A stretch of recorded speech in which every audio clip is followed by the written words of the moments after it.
I almost drank it. The glass of sweet tea was already at my lips, beads of sweat running down the side, when the old woman who'd cooked in my kitchen for 22 years brushed past my shoulder and said, so quiet, I felt it more than heard it. Don't drink that, Mr. Webb. Whatever you do, please don't drink that. Then she set down the bread basket, knocked my elbow like it was an accident. And 3 minutes later, my son's wife, who had no idea I'd quietly slid my glass an inch to the left and pulled hers an inch to the right while everybody was reaching for biscuits, took a long swallow of what she poured for me. By the time the ambulance pulled into my driveway, she was on the dining room floor, and I was the only one at that table who wasn't pretending to be surprised. Before I tell you what the paramedics found in her blood work, do me a favor and tell me in the comments where you're watching from. I mean it. I need to know this story is reaching the people who need to hear it. The ones with a son who calls more often when there's money on the table, the ones who've started to wonder why they feel so tired all the time. Tell me your town. I read everyone. My name is Harlan Webb, and at 67 years old, I believed I'd already met every kind of liar a man can meet. I'd built Webb & Sons Hardware from a single storefront on Patton Avenue in Asheville, North Carolina, into a chain of 19 stores across the Carolinas and East Tennessee, lumber yards, garden centers, the whole thing. 41 years of 6 o'clock mornings. I'd been cheated by suppliers, sued by a competitor, robbed twice at gunpoint back in the 70s. I thought I knew what betrayal smelled like. I was wrong about that. The same way I was wrong about almost everything that mattered in the end. The worst betrayal of my life wasn't waiting in a boardroom. It was sitting at my own dinner table, smiling at me over a casserole dish, calling me Dad. My wife passed 8 years ago. Eleanor. 40 years married, and some mornings I still set out 2 coffee cups before I catch myself. After she went, the house up on Town Mountain felt like a museum nobody visited. So I leaned harder on work and harder on the one person who'd stayed, Pearl Hutchins, who'd come to cook and keep house for us back when our boy was still in high school and never left. Pearl is 70 now, sharp as a tack. The kind of woman who notices when you've lost weight before you do. 22 years, she'd pack my lunches and iron my shirts and never once raised her voice to me. I want you to remember her. She's the only reason I'm here to tell you any of this. My son's name is Garrett. He's 39. He came to work at Webb & Sons after he finished a marketing degree at App State. And I'll be honest with you, the way I couldn't be honest with myself for a long time, he was never very good at it. He had charm. He could shake a hand and make you feel like you were the most important man in the room. But he never wanted to learn the business. He wanted the title. 5 years back, he married a woman named Camille Renner, and Camille was different. Camille was smart in a way that should have scared me. She'd worked as a pharmacy technician for years before she quit to help with the family business, which mostly meant she had a key to everything and opinions about everything else. I told myself I was lucky my son had married someone with a head for detail. That's the thing about being a proud old fool. You'll talk yourself into anything. It started so slow I didn't see it. Late that spring, I began feeling tired in a way that sleep didn't fix. My hands shook holding a coffee cup. I'd be in the middle of a sentence and lose the thread of it. Just lose it. Standing there in a store I'd built with my own hands. Not able to remember the word for invoice. I went to my doctor and he ran the usual panels and told me it was probably my age, maybe my heart, and adjusted my blood pressure medication. The nausea I blamed on the new pills. The confusion I blamed on grief, on stress, on a man slowing down. I want you to hear how easy it is. They count on you blaming yourself. They count on you blaming yourself. They count on you being too proud to ask the hard question. The hard question came on a Tuesday in June, and it didn't come from me. It came from Pearl. She found me in the study one evening going over the succession paperwork Garrett had started pushing on me. He'd been at me for weeks. Dad, it's time. You've earned your rest. Let me carry the weight now. There were trust documents, transfer of control forms, the whole stack. I'd been promising to sign. Pearl came in to bring me a glass of water, set it down, and then she just stood there with her hands folded in front of her apron, the way she did when she had something to say and was deciding whether she was allowed to say it. "Mr. Webb," she said, "how long have you been drinking the coffee Miss Camille makes for you in the mornings?" I told her I didn't know. A couple months, since Camille had started coming by early to help me get organized. "And you've been feeling poorly that whole couple months." I said I supposed I had. And Pearl, this woman who'd never said one unkind word about a single soul in 22 years, looked at the floor and said, "I think you ought to start making your own coffee, and I think you ought to do it without telling anybody you're doing it." I almost laughed at her. I want you to know that. I almost laughed in the face of the only person in my life who was trying to save it, because the alternative, that my son's wife was putting something in my cup, that my son knew, that the boy I'd raised was waiting for me to die, was a thought so ugly I couldn't hold it. So I did the thing pride does. I got quiet and I got careful. But I didn't get brave. Not yet. What I did instead was test it. I'm a businessman. I don't believe a thing because somebody tells me. I believe it when the numbers come back. So the next morning, before Camille arrived, I poured myself a cup of coffee from the pot she'd left set up the night before, and instead of drinking it, I screwed the lid on a thermos and drove it to a private lab in Asheville that does environmental testing for contractors. I've used them for years, checking job sites for lead and the like. I told the fellow I needed a beverage screen for heavy metals and pesticides, no questions, and I'd pay cash. He looked at me funny. He ran it anyway. While I waited on those results, I did one more thing, and this is the part some folks online don't seem to understand. So let me be plain. I did not yet know I was being poisoned. I suspected. Suspecting is not knowing, and knowing is not the same as being able to prove it to a jury. I'd spent 41 years learning that a suspicion is worthless without evidence you can hold in your hand. So I had a security company I trusted put 2 small cameras in the study and 1 in the kitchen. Discreet, recording video and sound, the kind I'd had installed at the stores after the break-ins. I told myself I was being paranoid. I told myself the lab would come back keen and the cameras would show nothing but a grieving old man jumping at shadows, and I'd feel like a fool, and I'd be grateful to feel like a fool. The lab called 4 days later. The young man's voice was careful. He said the sample showed a concentration of thallium well above anything that belonged in a cup of coffee. He asked, in that delicate way people ask, whether everything was all right at home, and whether I'd like the name of someone I could call. Thallium. I'd had to look it up. Tasteless. Slow. Slow. The kind of thing that hollows a man out over weeks and looks for all the world like old age and a failing heart. The fatigue. The shaking hands. The word I couldn't find for invoice. It hadn't been age. It had been somebody, every single morning, deciding I should die a little more. I sat in my truck in that parking lot for a long time. I want to tell you I felt rage, but the first thing I felt was grief, pure and total, because the moment that lab confirmed the poison was the moment I had to start believing my son might be in on it. A wife doesn't slip something into her father-in-law's coffee every morning for months in a house where her husband lives without him noticing the cup, the smell, the timing. I knew that. I knew it the way you know a load-bearing wall.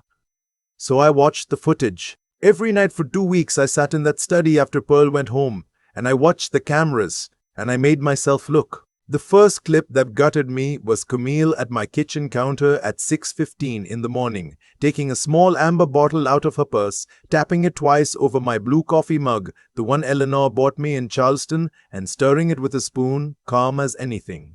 Then humming to herself while she set out the cream.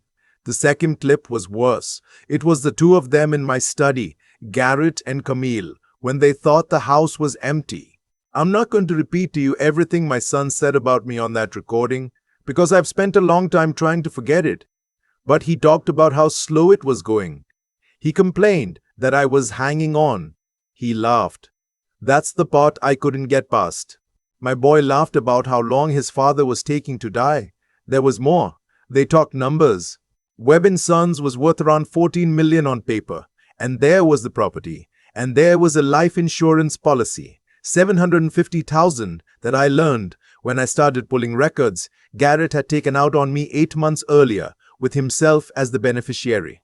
Around the same time, Camille started helping with my coffee. There were transfers too. $500,000 moved out of company accounts over the better part of a year in amounts just small enough not to trip anything, routed to a vendor account Camille had set up. They weren't just waiting for me to die, they were already eating the carcass while I was still breathing. Now here's the choice I made, and I've made my peace with it. I did not call the police that night. Not because I was protecting Garrett. I knew by then there was no protecting him from what he'd done. I didn't call because I'd watched men lose airtight cases over a sloppy first move, and because there was one piece of business I needed to handle first. I called my attorney the next morning and I changed my estate. Quietly. 2 weeks before any of what I'm about to tell you happened. I struck Garrett out of my will and my trust entirely, and I added a clause, my lawyer called it a forfeiture provision, that said if my son were ever found to have harmed me, defrauded me, or conspired against my life, he would inherit nothing, not $1, not one nail from one of my stores. Everything would go to fund something new. I didn't know yet what to call it.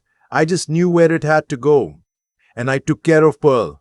I rewrote a piece of it that same morning so there'd be no ambiguity, no relying on anybody's good intentions after I was gone. I'll tell you exactly what I did because I know some of you are already wondering whether the loyal woman who saved my life got anything out of it, and you deserve a real answer and not a vague one. I deeded her the lake cabin Eleanor and I had on Lake Leo. Paid off, hers free and clear. And I set up a trust that pays her a salary for the rest of her life whether she ever cooks another meal or not, plus full coverage of her medical care, plus a college fund for her grandbabies.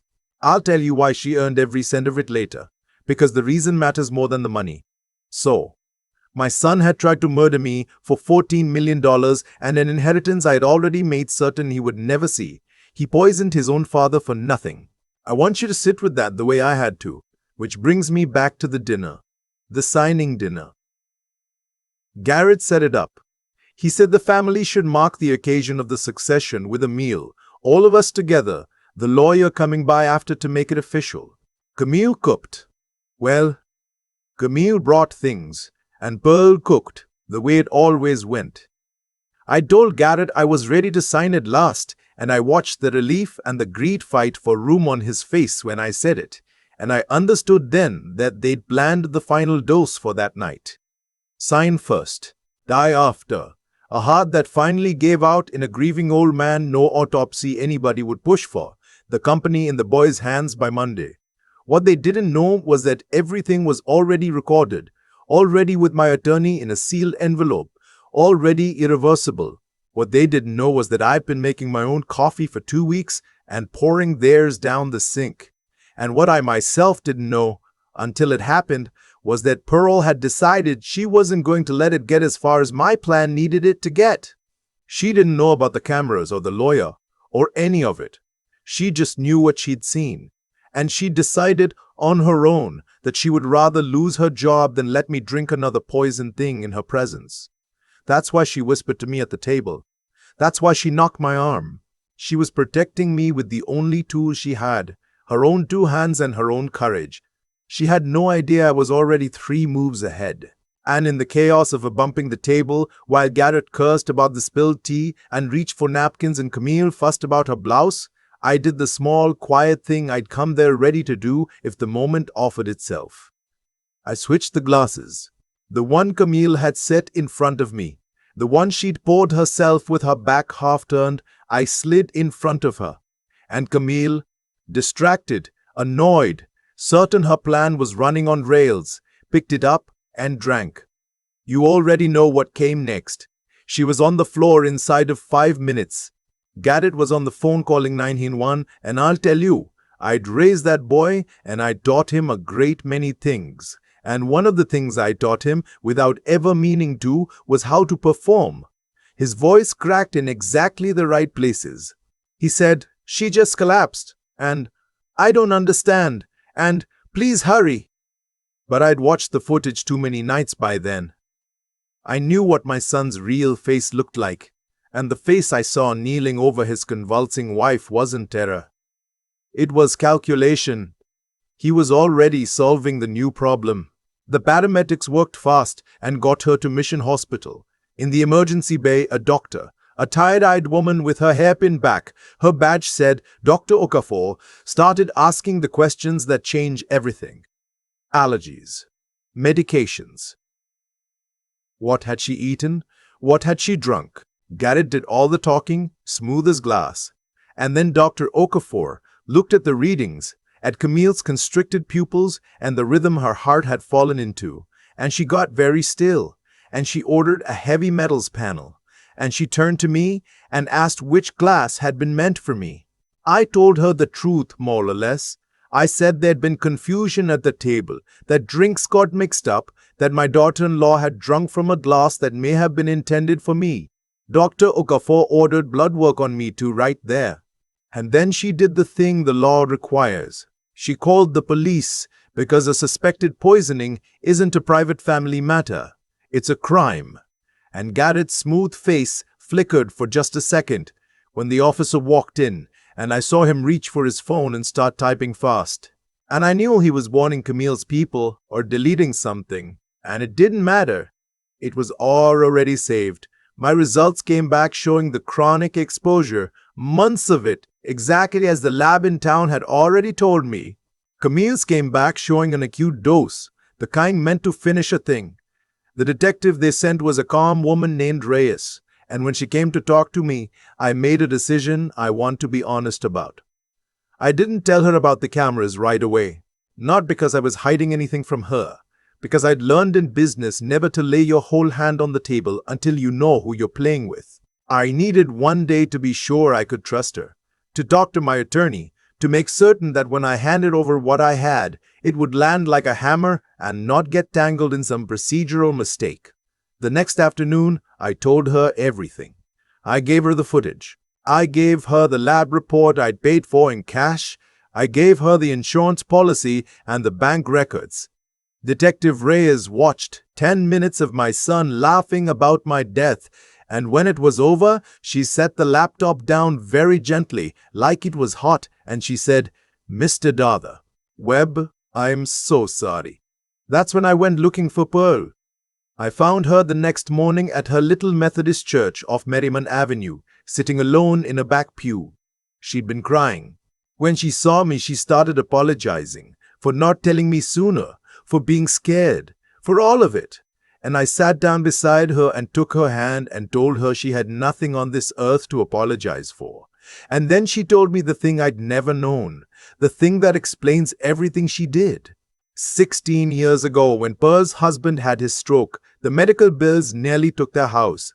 I'd known he was sick. What I hadn't known, because Pearl never said a word, that's who she is, was how close they'd come to losing everything. I'd just quietly kept paying her full salary through the months she couldn't come to work, and covered a specialist in Durham when I overheard her on the phone trying to find one she could afford. And I'd done it without making any kind of show of it, because Eleanor would have boxed my ears if I'd embarrassed that woman. I'd half forgotten about it. Pearl never forgot a day of it. "You saved my Earl's life," she told me in that pew, her voice shaking. "You saved my hers. You never once asked for a thing back. I watched that woman put poison in your cup 6 weeks ago, and I was so scared, Mr. Webb. I thought if I told you, you'd choose your boy over me. You'd send me away, and then who'd be there to watch your cup? So I started writing it down. Dates, times, what I saw. I owed you my whole life. I couldn't pay it back by staying quiet and letting them kill you." She'd kept a little spiral notebook in her apron pocket for 6 weeks. Every morning, Camille came early. Every glass, every pill bottle she saw that didn't belong. She'd even managed, terrified the whole time, to get a few photographs on her phone. She handed all of it to Detective Reyes with hands that wouldn't stop trembling. A 70-year-old woman who decided that a debt of honor was worth more than her own safety. The arrests came within the week. They found the amber bottle in Camille's car, locked in the console. The pharmacy where she'd once worked turned over records showing she'd had access to the very compound the lab found, and a former co-worker came forward. She'd seen Camille on the news and remembered her asking, months back, strange questions about which poisons mimic heart failure and how long they stay detectable in the body. Premeditation, laid out in black and white. They charged them both. Conspiracy to commit murder, attempted murder, embezzlement. Bail denied. Camille recovered in the hospital under guard. The things she'd brewed for me hadn't been enough to kill her in one dose the way the slow campaign would have killed me, and I have thought a great deal about the symmetry of that. The trial came 11 months later in the Buncombe County Courthouse downtown, and the gallery was packed. Reporters, sketch artists, strangers who'd read the headline about the father poisoned by his own son. Gaddy's lawyer tried to do the only thing he could, which was to paint my son as a weak man led astray by a clever, cold-blooded wife, a victim of Camille's manipulation, and maybe a jury somewhere might have bought it. But the prosecutor played the footage. She darkened the courtroom, and she put my study up on a screen 10 feet tall. And the jury heard my son, in his own voice, complaining that I was taking too long to die. They heard him laugh. They heard the two of them divide up my life like it was an estate sale, the company, the property, what they'd do with the insurance money, where they'd go once it was done. A woman in the second row of the jury box put her hand over her mouth. A man beside her shook his head and stared at Garrett like he was something washed up on a beach. My son kept his eyes on the table the whole time. He couldn't even look at himself. And when the prosecutor was done, she didn't raise her voice. She just turned to the jury and said, "The defense wants you to believe this man was a victim." She let one clip play again. Just the laugh. Then she sat down. The jury was out for the better part of a day. I know some folks find that strange. The evidence seemed so plain, but I sat in that hallway for those hours, and I came to understand it. 12 ordinary people had to look at a thing most of us spend our whole lives refusing to believe is possible, that a child can plot the murder of the parent who raised him. They weren't deciding whether he did it. They were grieving, the way I'd grieved in that lab parking lot, the death of the idea that blood means safety. When they came back, they convicted on every count. Camille got the longest sentence. She'd brought the poison, she'd dosed me, she'd asked the questions that proved she meant it from the start. Garrett got his own years. The judge, before she passed sentence, said something I'll carry to my grave. She said that of all the cases she'd seen, the cruelest were the ones where the weapon was love, where someone took the trust a parent had no choice but to give, and turned it into a knife. Pearl took the stand at that trial, in a navy dress she'd bought special, and when she was done telling it, plain and trembling and true, the gallery broke into applause and the judge had to call for order. My son stared at her with hatred. She didn't look at him. She looked at me. That was almost 3 years ago. I sold the chain. I couldn't walk those aisles anymore without hearing things, and I poured the money into something I'd figured out what to call by then. The Eleanor Webb Foundation, named for my wife, working out of an office downtown to help elderly folks across western North Carolina who are being robbed and abused by the very people meant to care for them. In our first 2 years, we've helped over 200 families. We've gotten the law in this state to pay closer attention to financial exploitation of seniors. We've recovered millions that grown children tried to steal from their own parents. And Pearl Hutchins runs the family support side of all of it. She didn't want the cabin and the trust to mean she stopped working. She wanted it to mean she could finally do the work that mattered to her. She sits with frightened old people and tells them they're not crazy, that what they're feeling is real, that somebody believes them. There is no one on this earth better suited to it. Camille is in prison, and I'm told her health is failing in there. And when Pearl tells me the updates I find, I feel nothing at all. Not satisfaction, not pity. Just an empty room where a daughter-in-law used to stand. Garrett writes me letters. There've been a dozen of them now, all sitting unopened in a drawer of the same study where I watched him plan to kill me. People ask if I'll ever read them. I don't know. Some betrayals don't heal. They just turn into a scar you learn to carry. And you stop expecting it to stop aching. I'm 70 now. Most mornings I make my own coffee in Eleanor's blue mug, and I sit on the porch and watch the fog come up off the mountains. And I think about how close I came. Not to dying. I'd made my peace with dying a long time before any of this. Close to dying a fool. Close to going to my grave still believing that the boy I raised loved me, that blood was the same thing as loyalty, that the people who share your name are the people who stand by you. They are not always the same. Sometimes the person who saves your life is the woman who fries your eggs, the one you almost overlooked, the one keeping a notebook in her apron pocket because 16 years ago you did a quiet kindness you'd half forgotten. So here's what an old man wants you to take from this. Whatever town you're watching from, don't ignore the tiredness that no sleet can fix.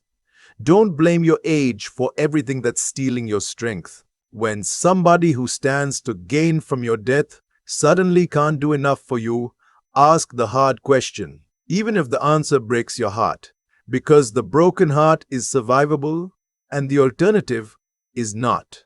And pay attention to the quiet ones, the ones who serve without keeping score, who love you in ways that don't announce themselves. They're the ones who will be standing at the table when the cup comes for you. Real family isn't the one you're born into. It's the one that chooses you back. I learned that at 67, with a glass of poison tea an inch from my lips, and I thank God every single day for the trembling hands of an old woman who decided I was worth saving. Choose the people who choose you. And whatever anybody hands you with a smile, trust, sure, but verify. The strange thing about almost dying slowly is how long you spend blaming yourself for it. For months I told myself the tiredness was age, the shaking was age, the word I couldn't find for in voice was age. None of it was age. It was a choice somebody made every single morning, and the reason I couldn't see it wasn't that I was stupid. It was that I loved my boy too much to do the math. That's the first thing I understand now that I couldn't understand then. The poison in the cup was Camille's doing, but the blindness was mine, and I built it out of pride. Here's what the whole thing taught me, and I'd give a lot to have learned it cheaper. Everything that happened ran on cause and effect, clean as a ledger. Camille studied which poisons hide as heart failure, so the evidence existed before she ever touched my tea. Garrett laughed about my death on a recording he forgot was being made, so a jury got to hear exactly who he was. And 16 years ago I quietly paid a stranger's hospital bills and never mentioned it again. So when the cup finally came for me, there was a woman at my table who decided my life was worth more than her job. You don't get to choose your harvest, you only get to choose what you plant. So if you take anything from an old man, take this. Do right by people when no one is keeping score. Because the kindness you forget is the kindness that comes back to save you. Pearl proved that to me with her trembling hands and a notebook in her apron pocket. But a good heart alone wasn't enough. If I'd only had a good heart, I'd be dead. I needed the sense to test that cup at a lab instead of arguing with myself, the patience to gather proof before I made a move, the clear eyes to watch the footage and believe what I was seeing, even when it broke me. And none of that would have mattered without the plain stubbornness to keep going, to sit in that study night after night and look at the worst thing a father can look at, to walk into that courtroom to build something out of the wreckage instead of crawling off to die quiet. That's the part I'd press into your hands if I could. Be the kind of person worth saving, and then be sharp enough and tough enough to save yourself when the moment comes. Garrett had every advantage I could give a man and threw it all away because he wanted the inheritance without the character. I'm 70 now, drinking coffee out of Eleanor's blue mug on a porch I almost didn't live to see, and I can tell you the company was never the legacy. The people who choose you back, that was the whole estate all along.